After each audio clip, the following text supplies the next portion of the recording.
Amazon FBA చేయడం అంత easy కాదు. ఇది చేయాలంటే product rechecks, trade mark, GST, UPC code ఇవన్నీ తీసుకోవాలన్నమాట. నెక్స్ట్ పేమెంట్స్, మన పేమెంట్స్లో మనకు 4000 రూపీస్ అయితే చూపిస్తుంది. ఇదంతా మన రెవెన్యూ అనమాట. ఈ రెవెన్యూ అంతా మన బ్యాంక్ అకౌంట్లో ట్రాన్స్ఫర్ అయిపోతుంది. హే గైస్, అమెజాన్ FBA చేస్తూ డబ్బులు ఎలా సంపాదించాలి ఈ వీడియోలో తెలుసుకున్నాము. యాక్చువల్లీ అమెజాన్ FBA చేయాలంటే అంత ఈజీ కాదు. అది చేయాలంటే గుండెలో దమ్ము ఉండాలి, మైండ్ లో నాలెడ్జ్ ఉండాలి, చేతిలో డబ్బు ఉండాలి. సో అవన్నీ మాట్లాడుకునే ముందు ఫస్ట్ నా అమెజాన్ డాష్ బోర్డ్ చూడండి ఎలా ఉందో. యాక్చువల్లీ జనాలు ప్రూఫ్ చూపిస్తే గానీ నమ్మరు. సో ఇప్పుడు మనం ప్రూఫ్ చూపించిన తర్వాత దాని గురించి మాట్లాడుకున్నాం గైస్. కమాన్. సో మనం ఫస్ట్ బ్రౌజర్ ఓపెన్ చేసి అక్కడ అమెజాన్ సెల్లర్ సెంట్రల్ అని ఓపెన్ చేయాలి. ఇక్కడ చూసారంటే అమెజాన్ FBA డాష్ బోర్డ్ అయితే ఇలా ఉంటుంది. సో ఇక్కడ చూసారంటే జూన్ 8th తేదీన మనకు 349 అయితే సేల్ జరిగింది. అండ్ 9th తేదీన మనకు 1596 రూపీస్ సేల్ జరిగింది. 10th డేట్ న మనకు సేల్స్ ఏం జరగలేదు. అలానే 11th డేట్ కూడా సేల్స్ ఏం జరగలేదు. అండ్ ఇక్కడ చూసారంటే 12th డేట్ న మనకు 1197 రూపీస్ అయితే సేల్ జరిగింది. అలానే 13th డేట్ న 798 రూపీస్ సేల్ జరిగింది. అండ్ ఇక్కడ 14th వచ్చేసి టుడే, ఈ రోజు అయితే ఏం సేల్ జరగలేదు. సో ఇది వచ్చేసి ఓపెన్ ఆర్డర్స్ అనమాట. ఎవరైనా ఆర్డర్ చేసినప్పుడు డైరెక్ట్ FBA పెండింగ్ లోకి వెళ్ళిపోతుంది. FBA అంటే ఫుల్ఫిల్మెంట్ బై అమెజాన్. ఇదేంటంటే నా ఇన్వాల్వ్మెంట్ లేకుండా పిక్ అండ్ ప్యాక్, షిప్పింగ్ మొత్తం అమెజాన్ హ్యాండిల్ చేస్తుంది. అండ్ ఇక్కడ చూసారంటే బయ్యర్ మెసేజెస్ ఏం లేవు. అండ్ ఇది వచ్చేసి ఇన్వెంటరీ పర్ఫార్మెన్స్ ఇండెక్స్ అనమాట. ఇది దీంతో మనకేం పని లేదు. అండ్ నెక్స్ట్ వచ్చేసి ఫ్యూచర్ ఆఫర్స్ మనకు 98% ఉంది. ఇది గ్లోబల్ ప్రమోషన్ సేల్స్ అనమాట. మనకు 642 రూపీస్ అయితే సేల్ జరిగింది. నెక్స్ట్ సెల్లర్ ఫీడ్బ్యాక్ మనకు ప్రస్తుతానికి అయితే ఏం లేవు. కస్టమర్స్ పర్చేజ్ చేస్తారు కానీ బట్ ఫీడ్బ్యాక్ మాత్రం ఇవ్వలేదు. నెక్స్ట్ యాడ్స్ ద్వారా జరిగే సేల్స్ మనకి ఇక్కడ రిఫ్లెక్ట్ అవుతుంది. And sponsor product attribution sales మనకు ప్రస్తుతానికి 0 ఉంది. అండ్ యాడ్ స్పెండ్ వచ్చేసి 59.33 రూపీస్ అయితే చూపిస్తుంది. దీని కాస్ట్ ఫర్ క్లిక్ మనకు 14 రూపీస్ చూపిస్తుంది. నెక్స్ట్ పేమెంట్స్, మన పేమెంట్స్ లో మనకు 4000 రూపీస్ అయితే చూపిస్తుంది. ఇదంతా మన రెవెన్యూ అనమాట.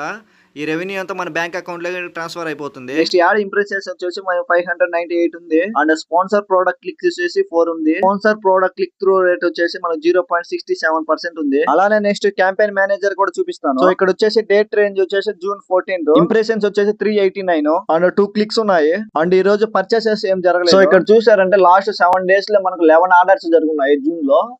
సో ఇక్కడ ఇవన్నీ షిప్మెంట్ అయిపోయినాయి.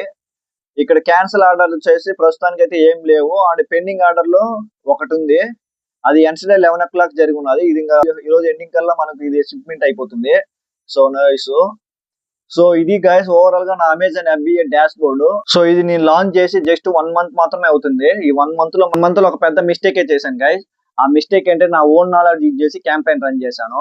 సో అలా రన్ చేయడం వల్ల యాడ్ స్పెండ్ అనేది ఎక్కువ అయిపోయింది. అది ఆల్మోస్ట్ ఒక 2500 దాకా వెళ్ళిపోయింది. ఇది ఒక రకంగా చెప్పాలంటే పెద్ద దెబ్బే. సో ఇలాంటి మిస్టేక్ మళ్ళీ జరగకూడదు అని చెప్పి ఒక టీమ్ కి అయితే అసైన్ చేశాను. ఇది క్యాంపెయిన్ రన్ చేయడము. వాళ్ళకి ఎందుకు అసైన్ చేశానంటే వాళ్ళకి దీని మీద ఎక్స్పీరియన్స్ ఉంటుంది. సో అందుకని చెప్పి వాళ్ళకి అసైన్ చేశాను. సో ప్రస్తుతానికి అయితే యాడ్ స్పెండ్ అనేది నార్మల్ గా వెళ్తుంది 100 to 150 మధ్యలో. So no issue at all. అలానే సేల్స్ కూడా బాగానే జరుగుతుంది. యాక్చువల్లీ అమెజాన్ FBA చేయడం అంత ఈజీ కాదు. ఇది చేయాలంటే product rechecks, trade mark, GST, UPC code ఇవన్నీ తీసుకోవాలన్నమాట. సో ఇందులో ఫర్ ఎగ్జాంపుల్ మీకు అమెజాన్ లో ప్రోడక్ట్ సేల్ చేసి ఎంతంత అమౌంట్ సంపాదిస్తారు మీకు ఈ వీడియోలో చూపిస్తాను చూడండి. సో ఫస్ట్ అమెజాన్ ఓపెన్ చేసి ఇక్కడ బెస్ట్ సెల్లర్ లోకి వెళ్ళి ఇక్కడ చూసారంటే టాప్ 1 చూడండి.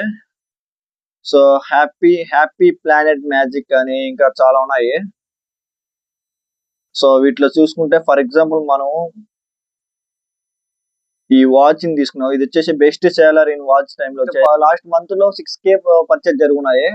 అంటే 6K అంటే చూడండి ఎంత అమౌంట్ జనరేట్ అవుతుందో వాళ్ళకి. సో ఈ విధంగా చాలా మంది మార్కెట్ లో ఈ విధంగా ప్రోడక్ట్ లిస్ట్ చేసి సేల్ చేస్తున్నారు గైస్. సో గైస్ ఈ ప్లాన్ ని ఎగ్జిక్యూట్ చేయడానికి నాకు ఆల్మోస్ట్ 6 months అయితే టైం పట్టింది. ఈ 6 months లో GST తీసుకోవడం కానీ, ప్రోడక్ట్ రీసెర్చ్ కానీ, ట్రేడ్ మార్క్ తీసుకోవడం కానీ కొంచెం టైం పట్టింది. ఆఫ్టర్ 6 months తర్వాత ఈ ప్లాన్ అనేది ప్రాపర్ గా ఎగ్జిక్యూట్ చేశాను. No issue at all right now. So moving forward ఎలా జరుగుతుందో చూద్దాం అలానే. సో ఇది గైస్, మీరు ఈ వీడియోని ఇంతవరకు చూసినట్లయితే మీకు ఈ పాటికి అర్థమై ఉంటుంది ఈ కామర్స్ లో ఏం జరుగుతుందని. సో ఒకవేళ మీకు ఈ కామర్స్ లో ఏమైనా డౌట్లు ఉంటే కామెంట్ చేయండి.